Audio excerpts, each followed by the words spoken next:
ఒక glass juice, ఒక భార్య, ఒక ప్రియుడు. మొదటి పోస్ట్మార్టం, రెండవ పోస్ట్మార్టం. జ్యూస్ తాగిన భర్త కొద్దిసేపట్లో చనిపోతాడని ఆమె అనుకుంది. కానీ ఆ భర్త చనిపోలేదు. దాంతో ఆమె తన ప్రియుడికి ఫోన్ చేసింది. ఆ రాత్రి ఇద్దరూ కలిసి చేసిన పని ఒక కుటుంబాన్ని విషాదంలోకి నెట్టేసింది. మొదటి పోస్ట్మార్టం ప్రకారం అతడు నీటిలో మునిగి చనిపోయాడు. కానీ ఒక వ్యక్తికి వచ్చిన చిన్న అనుమానం మొత్తం హత్య కేసు కథనే మార్చేసింది. రెండవ పోస్ట్మార్టం నిజాన్ని ఎలా బయటపెట్టింది? భార్య, ప్రియుడు కలిసి భర్తని ఎలా హత్య చేశారు? ఒక చిన్న అనుమానం చివరికి నిజాన్ని ఎలా బయటపెట్టిందో చూపించే షాకింగ్ ఇన్వెస్టిగేషన్ కథ ఇది. Hello friends, welcome to crime watch with Harshavardhan. అది 2020వ సంవత్సరం జూన్ 18వ తారీఖు. కర్ణాటక రాష్ట్రంలోని శివమొగ్గ జిల్లాలోని భద్రావతి ప్రాంతంలోని పోలీస్ స్టేషన్. ఆ పోలీస్ స్టేషన్కి ఫ్లోరా నాన్సీ అనే నర్సుగా పనిచేసే ఒక మహిళ వెళ్ళింది. పోలీసులతో నాన్సీ, సార్, నా భర్త గత 3 రోజుల నుంచి, అంటే జనవరి 15వ తారీఖు నుంచి కనిపించడం లేదు. ఇంటి నుంచి బయటికి వెళ్ళాడు, మళ్ళీ ఇంటికి తిరిగి రాలేదు. నాకు తెలిసిన వారికి, ఫ్రెండ్స్ని, బంధువుల్ని అందరికీ ఫోన్ చేశాను, విచారించాను. కానీ ఎవరు కూడా నా భర్త గురించిన సమాచారం చెప్పలేదు. దాంతో ఇక చేసేదేమీ లేక మీ దగ్గరకు వచ్చి కంప్లైంట్ ఇస్తున్నాను సార్. నా భర్తని చివరిసారిగా ఒక ఆటో డ్రైవర్తో వెళ్ళడం చూశాను అని ఫ్యాన్సీ పోలీసులతో చెప్పింది. నాన్సీ చెప్పిన దాన్ని పోలీసులు నమోదు చేసుకున్నారు. మిస్సింగ్ కేసు నమోదు చేసుకుని ఇన్వెస్టిగేషన్ చేయడం మొదలుపెట్టారు. తన భర్త పేరు ప్రకాష్ బాబు అని చెప్పింది. పోలీసులు ప్రకాష్ బాబు ఫోటోని తీసుకున్నారు. ఆ తర్వాత చుట్టుపక్కల ఉన్న అన్ని పోలీస్ స్టేషన్లకి ప్రకాష్ బాబు ఫోటోని పంపించి, ఈ వ్యక్తిని ఎవరైనా చూసినా, ఆచూకీ తెలిసినా పోలీస్ స్టేషన్లో సమాచారం ఇవ్వమని చెప్పారు. 3 రోజుల తర్వాత వేరొక పోలీస్ స్టేషన్ నుంచి భద్రావతి పోలీసులకి కాల్ వచ్చింది. ఆ పోలీసులు భద్రావతి పోలీసులతో, మా పోలీస్ స్టేషన్ పరిధిలో ఉన్న ఒక కాలువలో ఒక డెడ్ బాడీ దొరికింది. బహుశా 3 రోజులు అయి ఉంటుంది. నీటిలో మునిగిపోవడం వల్ల బాగా ఉబ్బిపోయింది. ఆ డెడ్ బాడీని మేము మార్చురీలో భద్రపరిచాము. మీరు పంపించిన ఫోటో ఆ డెడ్ బాడీకి మ్యాచ్ అవుతుంది. ముఖ కళవలికలు, శరీరాకృతి ఇదంతా సరిపోతుంది. పైగా బట్టలు కూడా సరిపోతున్నాయి. కాబట్టి వచ్చి రూఢీ చేసుకోవాల్సిందిగా చెప్పారు. దాంతో భద్రావతి పోలీసులు నాన్సీని తీసుకుని మార్చురీకి వెళ్ళాడు.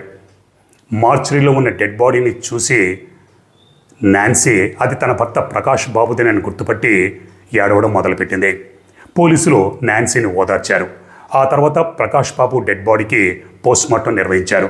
పోస్ట్మార్టం అయిపోయిన తర్వాత డెడ్ బాడీని భార్య నాన్సీకి, కుటుంబ సభ్యులకి అప్పగించారు. శ్మశానంలో ప్రకాష్ బాబు అంత్యక్రియలు జరిగిపోయాయి. ప్రకాష్ బాబు డెడ్ బాడీని సమాధి చేశారు. పోస్ట్మార్టం రిపోర్ట్ వచ్చింది. అందులో ప్రకాష్ బాబు నీటిలో మునిగి చనిపోయాడు అని ఉంది. దాంతో పోలీసులు ఇది ఒక యాక్సిడెంటల్ డెత్, ప్రకాష్ బాబు పొరపాటున కాలువలో పడిపోయి నీటిలో మునిగి ఊపిరాడకుండా చనిపోయి ఉంటాడు. పోస్ట్మార్టం రిపోర్టులు కూడా అదే ఉంది కాబట్టి ఇక దాదాపుగా ఈ కేసు క్లోజ్ అయిపోయినట్టే అని అనుకున్నారు. వారం రోజుల తర్వాత ప్రకాష్ బాబు తమ్ముడు ఫ్రాన్సిస్ భద్రావతి పోలీస్ స్టేషన్కి వెళ్ళాడు. పోలీసులతో, సార్, మా అన్నది యాక్సిడెంటల్ డెత్ కాదు, అదొక మర్డర్ అని నాకు అనుమానంగా ఉంది. కాబట్టి మీరు ఇన్వెస్టిగేషన్ చేస్తే నిజానిజాలు బయటపడతాయని చెప్పాడు. దానికి పోలీసులు, నువ్వు ఎలా అనుమానిస్తున్నావు? పోస్ట్మార్టం రిపోర్టులు కూడా మీ అన్న నీటిలో మునిగి చనిపోయాడనుంది. మరి హత్య అని నువ్వెలా చెప్పగలుగుతున్నావు అని అంటే, సార్, యాక్చువల్లీ మా అన్నని నేను ఈ నెల, అంటే జనవరి 15వ తారీఖు కలవాలి. నేను ఫోన్ చేస్తే మా అన్న రమ్మని చెప్పాడు. కానీ కొన్ని కారణాల వల్ల నేను వెళ్ళలేకపోయాను. జనవరి 18వ తారీఖు మా అన్న ఇంటికి వెళ్ళాను. మా వదిన్ని అన్న ఏడి అని అడిగితే 15వ తారీఖు నుంచి కనిపించడం లేదని చెప్పింది. దానికి నేను, మరి 3 రోజులు అయిపోయింది, మాకెందుకు చెప్పలేదు అంటే, నేను వెతుకుతున్నాను, బంధువుల్ని, ఫ్రెండ్స్కి అందరికీ కాల్ చేస్తున్నాను, మీ అన్న గురించి వాకప్ చేస్తున్నాను అంది. మరి 3 రోజులు అయిపోయింది కదా వదిన, పోలీస్ కంప్లైంట్ అన్న ఇచ్చావని అడిగితే ఇవ్వలేదని చెప్పింది. దాంతో నేను మా వదిన్ని 3 రోజులు అయిపోయింది, నువ్వు ఇంకా పోలీస్ స్టేషన్ కంప్లైంట్ ఎందుకు ఇవ్వలేదు అని నేను ఒత్తిడి చేస్తే అప్పుడు మా వదిన పోలీస్ కంప్లైంట్ ఇచ్చింది. కాబట్టి నాకు కొన్ని అనుమానాలు ఉన్నాయి, మీరు ఇన్వెస్టిగేషన్ చేస్తే నిజానిజాలు బయటకు వస్తాయని రిక్వెస్ట్ చేశాడు. దాంతో పోలీసులు కూడా, సరే, తమ్ముడు రిక్వెస్ట్ చేస్తున్నాడు, ఏమో ఏ పుట్టలో ఏం పాముందో, ఏ నిజం దాగుందో అని సరేనని పోలీసులు ఇన్వెస్టిగేషన్ చేయడం మొదలుపెట్టారు. మళ్ళీ సెకండ్ ఒపీనియన్ తీసుకుందామని డాక్టర్ల దగ్గరికి వెళ్ళి పోస్ట్మార్టం రిపోర్టులో ఉన్నది నిజమా అని అడిగితే డాక్టర్లు మళ్ళీ పోస్ట్మార్టం రిపోర్టుని పరిశీలించి, ఎస్, ప్రకాష్ బాబు నీటిలో మునిగి చనిపోయాడని చెప్పారు. సరే, పోస్ట్మార్టం రిపోర్టు కూడా నీటిలో మునిగి చనిపోయాడని చెప్తుంది. కానీ ఇక్కడ తమ్ముడేమో వదలట్లేదు. పట్టు వదలని విక్రమార్కుడులా ప్రతిరోజు పోలీస్ స్టేషన్కి వచ్చి పోలీసుల్ని అడుగుతున్నాడు, కేసు ఎంతవరకు వచ్చింది, ఇన్వెస్టిగేషన్ చెయ్యండి, నిజానిజాలు బయటపడతాయి అని. సరే, తమ్ముడు కోసమైనా ఇన్వెస్టిగేషన్ చేద్దామని సీసీ ఫుటేజ్లు ఇవన్నీ పరిశీలించారు. కానీ దురదృష్టవశాత్తు ప్రకాష్ బాబు ఇంటి దగ్గర సీసీ ఫుటేజ్లు ఏవీ లేవు, సీసీ కెమెరాలు లేవు.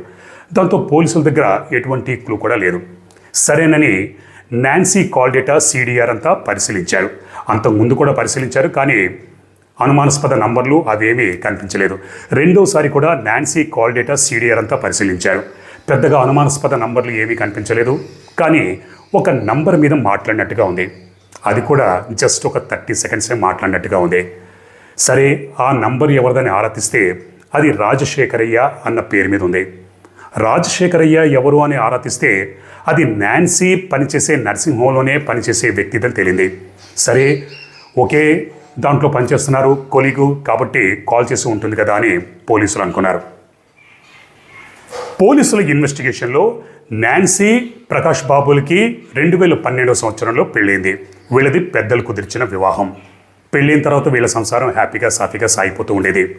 2014 సంవత్సరంలో ప్రకాష్ బాబు డబ్బులు సంపాదిద్దాం, తన భవిష్యత్తు కోసం, తన భార్య భవిష్యత్తు, మంచి జీవితం కోసం దుబాయ్ వెళ్ళాడు. అక్కడ ఒక కంపెనీలో జాయిన్ అయ్యాడు. 2 సంవత్సరాలు దుబాయ్లో పనిచేశాడు. 2016 సంవత్సరంలో ప్రకాష్ బాబు తల్లి చనిపోయింది. తల్లి అంత్యక్రియలో పాల్గొనడం కోసం ఇండియా వచ్చాడు, తన ఊరు వచ్చాడు. తల్లి అంత్యక్రియలు అయిపోయాయి. ప్రకాష్ బాబుకి తల్లి అంటే ఎంతో ప్రేమ. తల్లి చనిపోయింది. ప్రకాష్ బాబు మళ్ళీ దుబాయ్ వెళ్ళలేదు, తన గ్రామంలోనే ఉండిపోయాడు. 2016 సంవత్సరం తర్వాత భార్యాభర్తల మధ్య గొడవలు జరిగాయని ఇరుగు పొరుగు వారు చెప్పారు. సరే, భార్యాభర్తల తర్వాత గొడవలు అవి జరుగుతూ ఉంటాయి, ఇందులో పెద్ద వింతేముంది అని అనుకున్నారు. కానీ అసలు ఇద్దరూ ఎందుకు గొడవ పడేవారు అని పోలీసులు మరింత లోతుగా విచారించారు. అసలు నాన్సీ తన భర్త 2 ఏళ్లు దుబాయ్లో ఉన్నప్పుడు ఇక్కడ ఏం చేసిందన్న కోణంలో పోలీసులు విచారించారు. భర్త దుబాయ్లో ఉన్నప్పుడు నాన్సీ ఇక్కడ తాను పనిచేసే నర్సింగ్ హోంలో కొంతకాలం పనిచేసి అక్కడ పని మానేసి వేరే నర్సింగ్ హోంలో జాయిన్ అయింది. అక్కడ రాజశేఖరయ్య కూడా పనిచేస్తూ ఉండేవాడు. నాన్సీ రాజశేఖరయ్యతో కొద్దిగా క్లోజ్గా ఉండేదని అందులో పనిచేసే కొంతమంది అలాగే ఇరుగు పొరుగు వారు చెప్పారు. ఇదంతా పోలీసులు సివిల్ డ్రెస్లో చాలా సీక్రెట్గా ఇన్వెస్టిగేషన్ చేశారు. రాజశేఖరయ్యతో క్లోజ్గా ఉండేది అన్న విషయం తెలిసిన వెంటనే పోలీసులకి కాల్ డేటా గుర్తుకొచ్చింది. తాము కాల్ డేటా పరిశీలించినప్పుడు రాజశేఖరయ్యతో 30 సెకండ్లు మాత్రమే మాట్లాడింది. ఇక్కడ రాజశేఖరయ్యతో క్లోజ్గా ఉందని అందులో పనిచేసేవాళ్ళు ఇరుగు పొరుగు వారు అందరూ చెప్పారు. సరే, అసలు ఎందుకు క్లోజ్గా ఉండేది? అసలు ఈ 2 ఏళ్లలో అంటే తన భర్త దుబాయ్లో ఉన్నప్పుడు నాన్సీ గత జీవితం ఏంటి? ఆ 2 ఏళ్ళు అంటే 2014 నుంచి 2016 ఈ 2 ఏళ్లలో ఉన్న కాల్ డేటా CDR అంతా పరిశీలిద్దామని ఆ 2 ఏళ్ల కాల్ డేటా CDR అంతా పరిశీలించారు.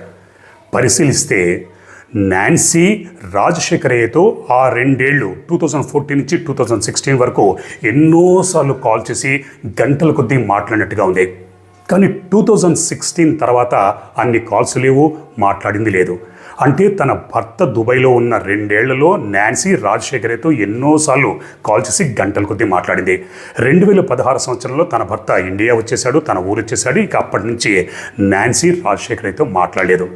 అంటే సంథింగ్ రాంగ్, దాల్ మే కుచ్ కాలా హై. పోలీసులు నాన్సీని పోలీస్ స్టేషన్కి పిలిపించుకొని విచారించారు. కొన్ని ప్రశ్నలు అడిగారు, ఆ తర్వాత పంపించేశారు. మరుసటి రోజు మళ్ళీ పోలీస్ స్టేషన్ పిలిచి కొన్ని ప్రశ్నలు వేశారు, పంపించేశారు. 3వ రోజు కూడా పిలిచారు, కొన్ని ప్రశ్నలు వేశారు, పంపించారు. అలాగే రాజశేఖరయ్యను కూడా పోలీస్ స్టేషన్కి పిలిపించి కొన్ని ప్రశ్నలు వేసి విచారించి పంపించేశారు. 2వ రోజు కూడా పిలిపించి విచారించి పంపించేశారు. అలా 3 వారాల పాటు ఇద్దరిని పోలీస్ స్టేషన్కి పిలిపించడం, కొన్ని ప్రశ్నలు వేయడం, విచారించడం, పంపించడం జరిగింది. ఇది ఇన్వెస్టిగేషన్లో ఒక స్టైల్. ఇక్కడ 3 వారాల పాటు వీళ్ళిద్దరూ మొదట్లో ఇచ్చిన స్టేట్మెంట్కి తర్వాత ఇచ్చిన స్టేట్మెంట్స్కి కొద్దిగా తేడా కనిపించింది. మొదట్లో ఒక వాంగ్మూలం ఇచ్చారు, ఆ తర్వాత దాన్ని మర్చిపోయారు, ఆ తర్వాత అదే క్వశ్చన్కి మరో స్టేట్మెంట్ ఇచ్చారు. అలా ఇద్దరి స్టేట్మెంట్స్లో రాను తేడా కనిపించింది. ఆ తర్వాత ఇద్దరిని పోలీస్ స్టేషన్కి పిలిపించి ఇద్దరిని ఒకేసారి ఎదురెదురుగా కూర్చోబెట్టి విచారించారు. ఇద్దరు స్టేట్మెంట్స్లో తేడాలు కనిపించాయి. కానీ ఈ స్టేట్మెంట్స్ని ఆధారంగా తీసుకొని పోలీసులు వీళ్ళిద్దరిని అరెస్ట్ చేయలేరు. హత్యకి వీళ్ళిద్దరికీ సంబంధం ఉందని నిరూపించలేరు. ఎందుకంటే వీళ్ళిద్దరూ క్లోజ్గా ఉన్నా సరే, వీళ్ళిద్దరి మధ్య సంబంధం ఉన్నా సరే పోలీసులు ఏం చేయలేని పరిస్థితి. ఎందుకంటే కోర్టే స్వయంగా చెప్పింది ఇద్దరు వ్యక్తులకి ఇష్టమైతే కలిసి ఉండొచ్చని. వీళ్ళిద్దరి మధ్య సంబంధం అన్న కూడా హత్యకి సంబంధం ఏంటనేది పోలీసులు నిరూపించాలి. బాగా ఆలోచించిన పోలీసులు ఒక ట్రిక్ పే చేశారు. తమ్ముడు ఫ్రాన్సిస్ దగ్గరికి వెళ్ళి నీవు ఒక హెల్ప్ చేయాలి. అది ఏంటి అంటే, నీకు నీ అన్నది హత్య కాదా అన్న నిజం తెలియాలి. అది తెలియాలి అంటే మీ అన్న డెడ్ బాడీకి మళ్ళీ పోస్ట్మార్టం జరిపించాలి. విస్రా అలాగే అటాప్సీ టెస్టులు అవి జరిపించాలి. అవి జరిపించాలి అంటే సమాధి నుంచి మీ అన్న డెడ్ బాడీని మళ్ళీ బయటికి తీయాలి. అలా తీయాలి అంటే కుటుంబ సభ్యుల అనుమతి కంపల్సరీ కావాలి. మరి దీనికి నువ్వు ఒప్పుకుంటావంటే ఇక్కడ ఫ్రాన్సిస్కి తన అన్నది హత్య కాదా అన్న నిజం బయటపడాలి. అందుకే ఓకే అన్నాడు. పోలీసులు కోర్టులో విన్నవించుకున్నారు. కోర్టు అనుమతి ఇచ్చింది. దాంతో పోలీసులు సమాధిని తవ్వి ప్రకాష్ బాబు డెడ్ బాడీని మళ్ళీ బయటకు తీశారు. పోస్ట్మార్టం రెండోసారి జరిపించారు. అలాగే అటాప్సీ, విస్రా టెస్టులు ఇవన్నీ జరిపించారు. రెండవ పోస్ట్మార్టం అటాప్సీ రిపోర్ట్ వచ్చింది. అందులో ప్రకాష్ బాబుని గొంతు నిలిమి హత్య చేశారు అని ఉంది. ముందుగా గొంతు పిసికి హత్య చేసి ఆ తర్వాత డెడ్ బాడీని నీళ్ళల్లో పడేశారన్నది ఆ రిపోర్టులో ఉంది. దాంతో పోలీసులకి ఒక ఆయుధం దొరికినట్లయింది. వెంటనే నాన్సీని, రాజశేఖరేని ఇద్దరిని అదుపులోకి తీసుకున్నారు. ప్రశ్నల మీద ప్రశ్నల వర్షం కురిపించారు. తమదైన శైలిలో ప్రశ్నించారు. పోలీసులు అడుగుతున్న ప్రశ్నలకి ఇక నాన్సీ కరిగిపోయింది. చేసేది ఏమీ లేక వేరే దారి లేక జరిగిన నిజాన్ని బయటపెట్టింది. అది ఏంటి అంటే, వీళ్ళిద్దరికీ 2012 సంవత్సరంలో పెళ్ళైంది. పెళ్ళైన తర్వాత వీళ్ళ సంసారం హ్యాపీగా సాఫీగా సాగిపోతూ ఉండేది. ప్రకాష్ బాబుకి ఇంకా బాగా డబ్బు సంపాదించాలి, తన భార్యకి మంచి జీవితము, మంచి భవిష్యత్తు ఇవ్వాలి, తన భార్యని బాగా చూసుకోవాలన్న ఉద్దేశంతో దుబాయ్ వెళ్ళాడు. అక్కడ ఒక కంపెనీలో జాయిన్ అయ్యాడు. డబ్బులు అవి సంపాదిస్తూ తన భార్యకి పంపిస్తూ ఉండేవాడు. ఇక్కడ నాన్సీ ఒక నర్సింగ్ హోమ్లో పనిచేసుకుంటూ ఉండేది. అక్కడ పనిచేస్తున్న రాజశేఖరయ్యతో పరిచయం ఏర్పడింది. ఆ పరిచయం కాస్త ప్రేమగా మారింది. ఇద్దరి మధ్య శారీరక సంబంధం ఏర్పడింది. భర్త ఊళ్ళో లేడు, ఇంట్లో లేడు, ఎక్కడో దుబాయ్లో ఉన్నాడు. అడిగేవారే లేరు, అడ్డు చెప్పేవారే లేరు. దాంతో నాన్సీ రాజశేఖర్తో చట్టా పట్టాలేసుకొని తిరిగేది. ఇద్దరు కలిసి హ్యాపీగా ఎంజాయ్ చేస్తూ ఉండేవారు. 2016 సంవత్సరంలో నాన్సీ అత్త అంటే ప్రకాష్ బాబు తల్లి చనిపోయింది. తల్లి అంత్యక్రియలో పాల్గొనడం కోసం ఇండియా వచ్చాడు, తన ఊరికి వచ్చాడు. అంత్యక్రియలు అయిపోయాయి. ప్రకాష్ బాబుకి తన తల్లి అంటే ఎంతో ప్రేమ. తల్లి చనిపోయింది. దాంతో దుబాయ్ వెళ్ళబుద్ధి కాలేదు. ఇక్కడే ఉండిపోవాలని డిసైడ్ అయ్యాడు. ఒక కారు కొనుక్కుని దాన్ని అద్దెకు నడిపించుకుంటూ ఉండేవాడు.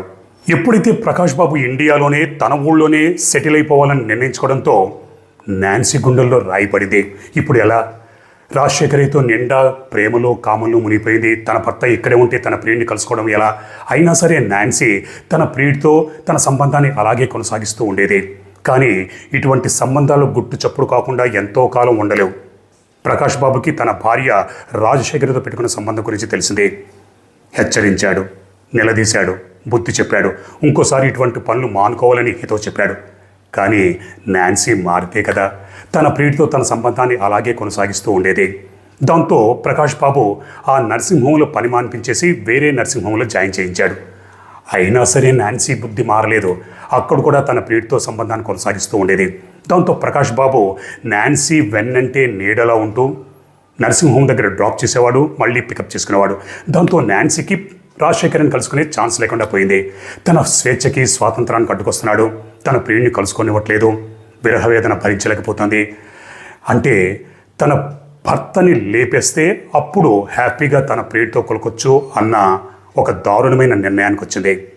తన నిర్ణయాన్ని తన ప్రియుడు రాజశేఖర్కి చెప్పింది. ఓకే అన్నాడు. ఇద్దరూ కలిసి పథకం వేసుకున్నారు. లేపేయడమైతే ఖాయం, కానీ ఎలా?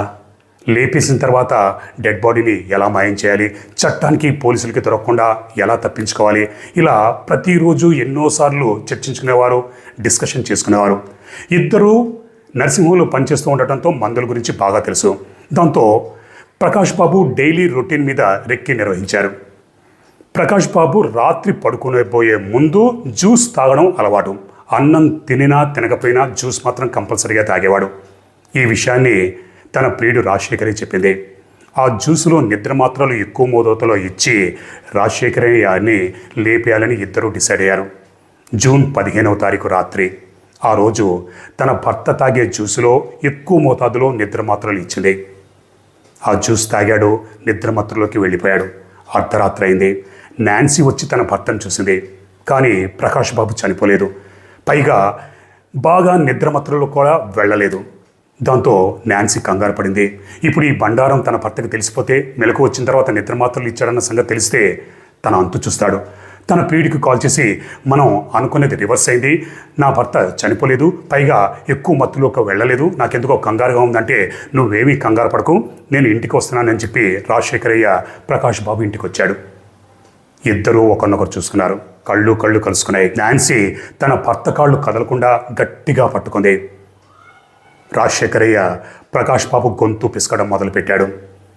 ప్రకాష్ బాబు గిలగిలా కొట్టుకుంటున్నాడు. అయినా సరే అతని కాళ్ళు కదలకుండా గట్టిగా పట్టుకుంది. ఆ తర్వాత గుండెల మీద కూర్చుంది. ఇక్కడ రాజశేఖరయ్య ప్రకాష్ బాబు గొంతు పిసికాడు. అలా చనిపోయేంత వరకు గొంతు పిసుకుతూనే ఉన్నాడు. ఇద్దరూ ప్రకాష్ బాబు చనిపోయాడని నిర్ధారించుకున్నారు.